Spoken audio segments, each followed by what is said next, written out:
Hello दोस्तों, मेरा नाम है योगेश कुमार और स्वागत है आपका आपके अपने यूट्यूब चैनल स्टडी फाइन पे। दोस्तों, आज मैं परसेंटेज से पार्ट 3 लेकर के आया हूँ। पार्ट 2 मैंने पहले ही अपलोड कर दिया है, तो जिन बच्चों ने अभी पार्ट 1 और पार्ट 2 नहीं देखा है उनको मैंने डिस्क्रिप्शन में लिंक दे दिया है, तो आप वहाँ से देख सकते हो।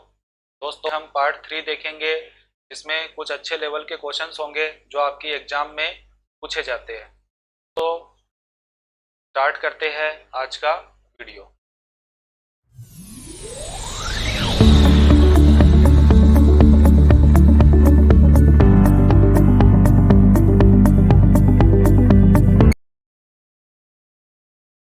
सबसे पहले क्वेश्चन है, एक कक्षा में 60% छात्र हिंदी में सफल तथा 45% छात्र संस्कृत में सफल होते हैं। यदि 25% छात्र दोनों में सफल होते हैं, दोनों में असफल छात्रों का प्रतिशत हमें निकालना है। दोस्तों, सबसे पहले आप ये देखिए, इस क्वेश्चन को करने के मैं आपको दो तरीके बताऊंगा, जो भी आपको अच्छा लगे आप उसी को फॉलो कीजिएगा। 60% छात्र हिंदी में सफल होते हैं और 45% छात्र संस्कृत में हैं और 25% छात्र दोनों में हैं। दोस्तों, सबसे पहले तो आपको एक ऐसा नंबर चाहिए जिसका 60% भी हम निकाल सके, 45% भी निकाल सके और 25% भी हम निकाल सके। ऐसा हमें कोई नंबर चाहिए। ये कॉन्सेप्ट आगे भी काम में आने वाला है। जब भी आपको कोई ऐसा नंबर चाहिए तो आपको करना क्या होता है, सबसे पहले ये जो परसेंट आपको दिया हुआ है इन सब की आप फ्रैक्शन लिख लीजिए। जैसे 60% की जो फ्रैक्शन होती है वो दोस्तों होती है 3/5, और 45% की जो फ्रैक्शन होती है वो दोस्तों होती है, आप कैलकुलेट कर सकते हो, 5 से इसको कैंसिल आउट करोगे तो ये 9/30। और यहाँ से हम देख रहे हैं 25% की फ्रैक्शन, 25% की जो फ्रैक्शन होती है 1/4। अब हम ये देख रहे हैं जो डिनोमिनेटर है, जो इसका हर है, अपना क्या होता है, आप लघुत्तम ले सकते हो जो भी आपको डिनोमिनेटर में वैल्यू दी हुई है। 5 का, 20 का और 4 का जो लघुत्तम है ये आपको पता है 20 आने वाला है। आप जो टोटल छात्र मानोगे वो आप मानोगे 20 यूनिट। अगर आप 20 यूनिट टोटल छात्र मानते हो तो आपको ये पता है कि हिंदी में कितने सफल हुए, तो आप देखोगे हिंदी में तो 60% सफल हुए। 60% की फ्रैक्शन होती है 3/5, मतलब 20 का 3/5 कितना आएगा, 20 का तो 3/5 मिलेगा हमें, वो मिलेगा 12। तब हिंदी में जो सफल हुए हैं वो है 12 यूनिट। और जो संस्कृत में सफल हुए हैं दोस्तों वो कितने हैं, संस्कृत वाले हैं बटे में 20। 20 यूनिट का 9/20 निकालोगे तो आपको 9 यूनिट मिलने वाला है। और इसी तरीके से एक है हिंदी प्लस संस्कृत, दोनों में मिलाकर के जो सफल हुए हैं वो है 1/4। तो जब आप 20 का 1/4 निकालोगे तो आपको मिलने वाला है 5 यूनिट। बस दोस्तों, इतना काम आपको कर लेना है। अब आपको करना क्या है, 12 यूनिट हिंदी वाले, 9 यूनिट संस्कृत वाले और 5 यूनिट है जो हिंदी और प्लस संस्कृत दोनों में जो सफल हुए। तो दोस्तों, आपको, आप जब देख रहे होंगे आप इसको इसको जोड़ोगे, 12 और 9 जो है वो हो गए 21 और 5 26। जबकि हमारे पास तो टोटल जो स्टूडेंट है वो तो 20 यूनिट ही है, ये आ रहे हैं टोटल कितने, 26। इसका मतलब 5 एक्स्ट्रा आ रहे हैं। ये 5 एक्स्ट्रा कहाँ आ रहे हैं आप समझ सकते हो, ये 5 एक्स्ट्रा इसलिए आ रहे हैं क्योंकि 5 जो है वो कैलकुलेट इसमें भी हुए हैं और इसमें भी हुए हैं, क्योंकि हमें ये कह रहा है कि 25% तो ऐसे छात्र हैं जो दोनों में ही सफल होते हैं, मतलब वो हिंदी में भी सफल हुए हैं और संस्कृत में भी सफल हुए, मतलब ये 5 इसमें भी इंक्लूड है, इसमें भी शामिल है और ये 5 इसमें भी शामिल है। ठीक है, तो ये 2 बार कैलकुलेट हुए। आप चाहो तो इसमें से भी 5 को कर दो माइनस और इसमें भी कर दो 5 को माइनस, क्यों, क्योंकि ये 5 तो हमने अलग से लिख लिए है। ठीक है, अब आप इसको कैलकुलेट करोगे तो आपको यहाँ मिलेगा 7 यूनिट और यहाँ मिलेगा 4 यूनिट और यहाँ मिलेगा 5। अब आप देखोगे आपको जो टोटल पास होने वाले स्टूडेंट मिले हैं वो मिले हैं आपको 7 और 4 11 और 5 16। तो 16 यूनिट स्टूडेंट तो ये वो है जो पास हो गए। दोस्तों फेल कितने हुए? अगर 20 में से 16 पास हो गए तो 4 फेल हो गए। कितने में से? 20 में से। और किसी का परसेंट हमसे पूछा है तो हम यहाँ से कैलकुलेट कर लेंगे। यहाँ से मिलेगा हमें 20% आंसर। अब दोस्तों मैं आपको एक दूसरा तरीका बताने जा रहा हूँ जो कि है वेन डायग्राम। मैंने आपको वेन डायग्राम पढ़ाया नहीं है, आगे मैं इसका भी एक वीडियो बनाने वाला हूँ। तो वेन डायग्राम के बारे में मैं आपको बता देता हूँ। हमें ये कहा गया है कि हिंदी में 60% छात्र सफल हुए हैं। तो आप ये देख लीजिए कितने सब्जेक्ट की बात हो रही है यहाँ पे, 2 की। तो आप वेन डायग्राम बना लीजिए। सबसे पहले ये पूरा का पूरा जो सर्कल है ये हिंदी को रिप्रेजेंट करेगा और ये पूरा सर्कल है वो संस्कृत को रिप्रेजेंट करेगा। और ये जो बीच वाला जो पोर्शन है जो इन दोनों के इंटरसेक्शन से बना हुआ है ये हिंदी प्लस संस्कृत दोनों को रिप्रेजेंट करेगा। तो बस आपको लिख लेना है, हिंदी 60% है तो हिंदी 60% हो गया। संस्कृत की बात करें तो संस्कृत 45% है, ये 45% हो गया। और ये जो है ये है 25%। तो दोस्तों अब क्या करना है आपको, आप यहाँ भी देख सकते हैं ये जो टोटल हिंदी वाले 60 है इसमें ये 25 भी शामिल हो रहे हैं यहाँ पे। तो आपको अगर मैं कहूँ कि सिर्फ हिंदी में पास होने वाले कितने परसेंट है तो आप 60 में से इस 25 को माइनस कर दोगे तो आपको ये इधर वाला मिल जाएगा पोर्शन जो कि पूरा सिर्फ हिंदी का है। तो जब 60 में से आप 25 को माइनस करोगे तो आपको मिलेगा 35%। और इसी तरीके से ये 25 जो है ये इस संस्कृत वाले में भी शामिल है। तो आप यहाँ भी देखोगे कि अगर मैं आपसे पूछूं कि सिर्फ संस्कृत में पास होने वाले कितने हैं तो आप 45 में से, टोटल तो 45 है ना इस पूरे सर्कल की वैल्यू, तो 45 में से आप 25 को माइनस करोगे तो आप यहाँ लिखोगे 20%। अब आप देख सकते हो ये हमें तीनों के अलग अलग मिल गए हैं कि हिंदी में पास होने वाले हैं 35%, दोनों में पास होने वाले हैं 25% और संस्कृत में पास होने वाले हैं 20%। तो आप यहाँ से ये देख सकते हो कि ये कितना परसेंट टोटल हो चुका है, 35 और 25, ये 60 हो गया, 60 और 20 टोटल हो गया 80%। ये 80% तो वो है जो पास होने वाले हैं। तो दोस्तों फेल होने वाले कितने रह गए? अगर 80% पास हो गए तो परसेंट रह गए। बस यहाँ से आप डायरेक्ट इसको कैलकुलेट कर सकते हो। ये तो मैं आपको एक्सप्लेन कर रहा हूँ इसलिए इतना टाइम भी लग रहा है और मुझे ये सब लिख करके भी बताना पड़ता है, बाकी आप इसको डायरेक्टली माइंड में भी कैलकुलेट कर सकते हो। उम्मीद करता हूँ दोस्तों आपको ये समझ में आया होगा। तो चलिए चलते हैं आज के नेक्स्ट क्वेश्चन पे।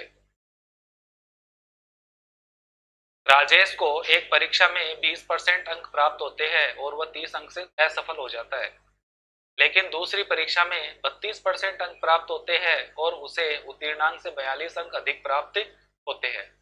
तो उत्तीर्ण अंक का प्रतिशत क्या होगा? तो दोस्तों करना कुछ नहीं है, बहुत इजी क्वेश्चन है, बस आपको ये समझ लेना है। 2 एग्जाम है, अब मान लेते हैं ये एग्जाम फर्स्ट वाली लगी, ये एग्जाम सेकंड वाली। तो फर्स्ट एग्जाम के लिए क्या स्टेटमेंट दिया है, तो 20% अंक तो मिल गए। अब 20% अंक मिल गए और 30 अंक से असफल हो गया वो। अगर मैं ये कहूं अगर उसको पास होना है, हम ये देख रहे हैं कि वो पास कितने में होगा। तो आप ये देखो 20% अंक तो उसने प्राप्त कर लिए और 30 अंक से असफल हो गया। अगर मैं आपसे कहूं अगर उसको ये 30 अंक और मिल जाते तो क्या होता?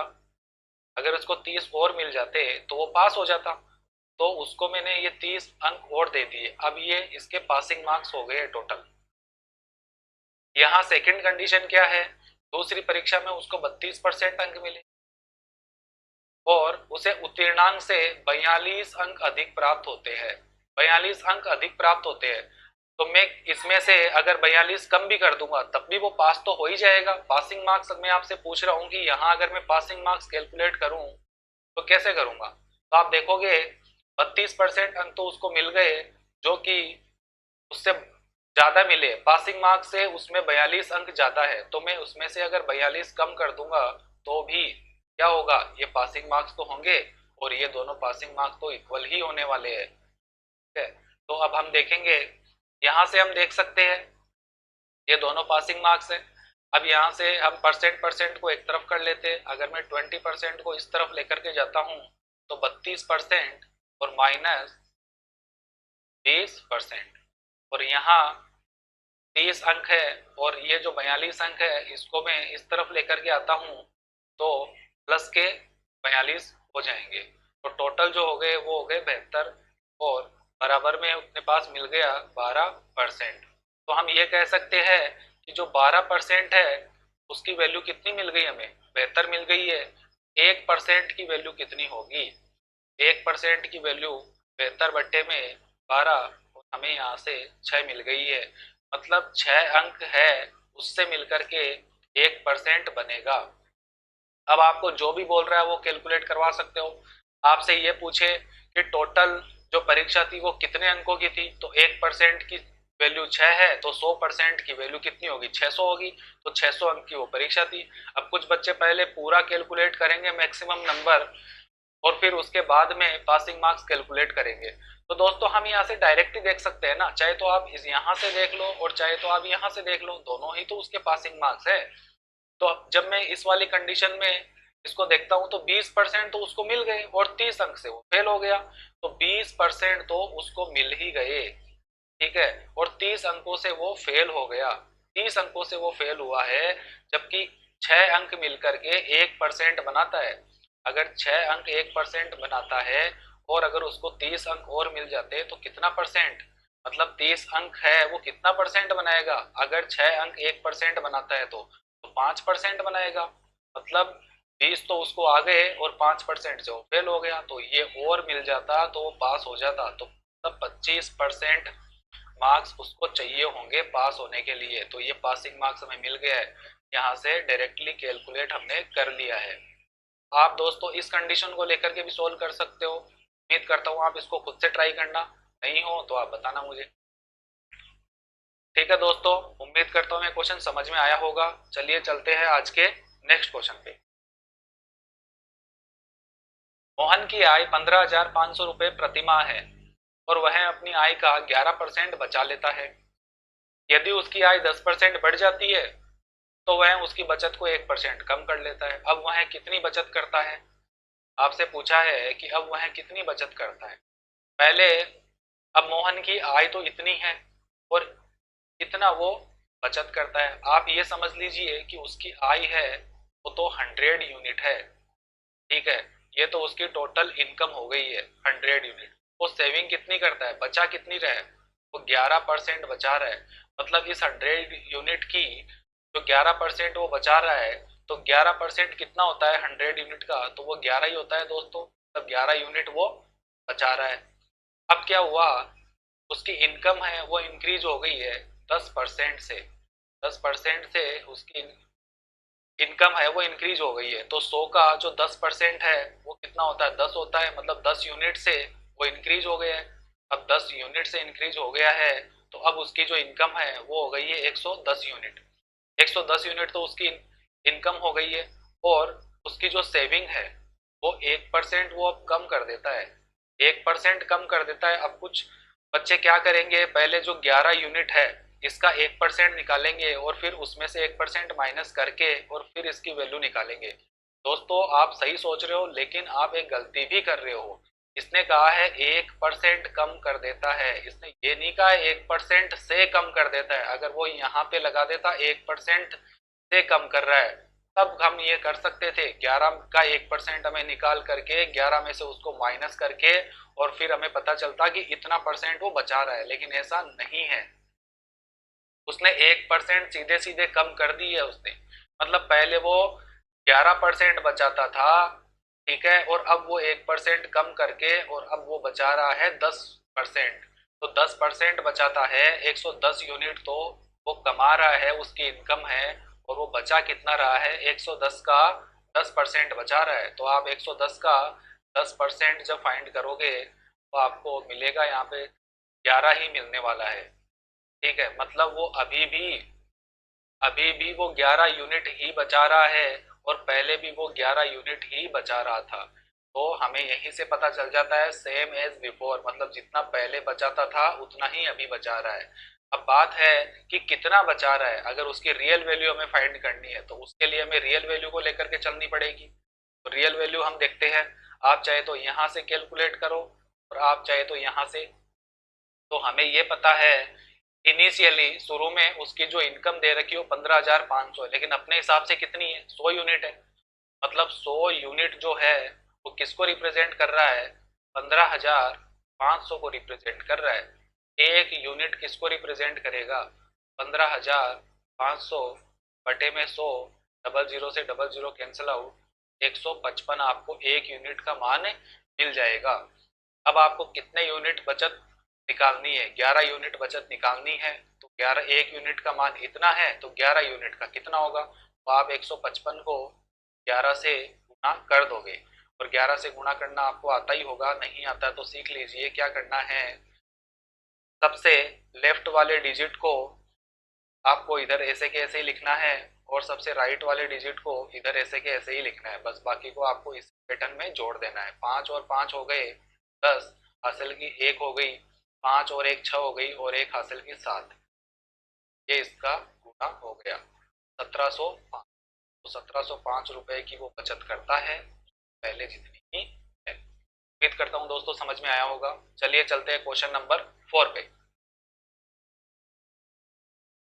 किसी कस्बे की सालाना जो जनसंख्या है उसमें 10% की वृद्धि होती है। तो वर्तमान जनसंख्या अगर 60,000 है तो 2 साल बाद की जनसंख्या हमें बतानी है। तो 2 साल में कितनी वृद्धि हुई। अब ऐसा मत कर देना कि एक साल में 10% की वृद्धि होती है तो 2 साल में 20% की वृद्धि होती है, क्योंकि पहले जब 10% की, मान लीजिए कि 100 है, पहले 10% की वृद्धि होगी 110 हो जाएगी, फिर 10% की वृद्धि होगी तो वो 10% इसका आएगा ना। ठीक है, तो इसका 10% कितना होगा, 11 होगा, मतलब 11 की वृद्धि होगी, मतलब 121 हो जाएगी। ऐसे आपको करना है, ऐसा नहीं आप सीधे कि हाँ अब 100 है और 2 साल बाद तो 120 हो गई, ऐसा नहीं है, क्योंकि बढ़ी हुई है। एक साल बाद में जो जनसंख्या है उसी पे तो फिर 10% बढ़ेगी आगे। और आप इसको ऐसे भी कर सकते हो, यहीं से इस क्वेश्चन को कैलकुलेट कर सकते हो आप। ठीक है, आप कितना इजी कर सकते हो देख लीजिए। यहाँ से भी आप 100 जनसंख्या पहले थी, अभी 121 हो गई है, जबकि वर्तमान जो 100 की वैल्यू दे रखी है हमें वो 60,000 दे रखी है। मतलब ये जो 100 यूनिट है वो 60,000 के बराबर है। तो एक यूनिट कितना आ जाएगा, ये आपको 600 जाएंगे, एक यूनिट 600 मिल जाएगी। 121 यूनिट की वैल्यू कितनी होगी, तो आप 600 को 121 से गुणा करोगे, 6 से आप गुणा कर लो, 72,600, 72,600 आपको आंसर मिल जाएगा। या तो आप 100 पे इंक्रीज करके कर लो, या फिर हम इसको ऐसे भी कर सकते हैं। एक सक्सेसिव केस होता है, दूसरा तरीका मैं इसको बता रहा हूँ। एक सक्सेसिव केस होता है जिसका मैं आगे भी डिस्कस करने वाला हूँ, किस तरीके से हम करते हैं इसको। 10% की वृद्धि होती है दोस्तों, 10% की जो फ्रैक्शन होती है वो तो 1/10 होती है। ठीक है, और वृद्धि हो रही है मतलब प्लस 10 से कितनी हो रही है, 11 हो रही है, एक वृद्धि होकर के। तो पहले साल कितनी हुई, 10 से 11। ठीक है, ये फर्स्ट ईयर की बात है। और सेकेंड ईयर की हम बात करें तो सेकेंड ईयर में भी क्या हुआ, 10% की वृद्धि हुई है, मतलब 10 से 11 हुई है। बस ये टोटल जनसंख्या मिल गई है आपको। यहाँ से आप देखोगे आपको करना कुछ नहीं है, इनको मल्टीप्लाई करना है, भी नहीं करना। 10 को 10 से मल्टीप्लाई करोगे 100 यूनिट, यहाँ से 121 यूनिट। अब आप देख रहे होंगे यहाँ 100 यूनिट, यहाँ 121 यूनिट, मतलब पहले जो शुरू में जनसंख्या थी वर्तमान में वो कितनी थी, वो थी 100 यूनिट। अभी कितनी हो गई है 2 साल बाद में, 121 यूनिट। वर्तमान में 100 यूनिट है तो 100 यूनिट की वैल्यू तो हमें दे ही रखी है 60,000। एक यूनिट की वैल्यू कितनी आएगी दोस्तों, 2 जीरो से 2 जीरो कैंसिल आउट हो जाएगी और 600 आ गई। अब एक यूनिट की 600 आ गई तो हमें निकालनी है 121 यूनिट की, क्योंकि अभी तो 2 साल बाद तो 121 यूनिट है। 600 में 121 आप कैलकुलेट करोगे तो वही आपको मिलने वाला है। ये इस तरीके से आप दोनों में से कोई भी तरीका आप लगा सकते हो। तो दोस्तों उम्मीद करता हूँ आपको ये क्वेश्चन समझ में आया होगा। दोस्तों इसी के साथ अपना वीडियो फिनिश होता है। उम्मीद करता हूँ आपको ये वीडियो अच्छे से समझ में आया होगा, सारे क्वेश्चंस आपको अच्छे से समझ में आए होंगे। तो अगर आपको ये वीडियो पसंद आया है तो आप इसको लाइक शेयर एंड सब्सक्राइब जरूर कीजिएगा, और दोस्तों बेल आइकन को प्रेस कर दीजिएगा, जिससे जैसे ही मैं कोई वीडियो अपलोड करूं तो आपको नोटिफिकेशन मिल जाए। दोस्तों मैं जल्दी ही आपको साइंस और रीजनिंग के वीडियो देना स्टार्ट कर दूंगा। और दोस्तों अगर आपको कोई भी शिकायत है तो आप मुझे कमेंट करके बता सकते हो। कुछ भी चेंज करना हो, थीम चेंज करना हो या कलर चेंज करना हो पेन का, ठीक है, तो जो भी फॉर्मेट आपको चाहिए वो मैं आपको प्रोवाइड कर दूंगा। ठीक है दोस्तों, मैं डेली आपको एक वीडियो दे रहा हूँ। कोशिश करूंगा अब मैं एक दिन में आपको 2 से 3 वीडियो दे सकूं, क्योंकि एक वीडियो में साइंस का भी देने वाला हूँ और एक रीजनिंग का भी देने वाला हूँ। तो जुड़े रहिएगा मेरे साथ।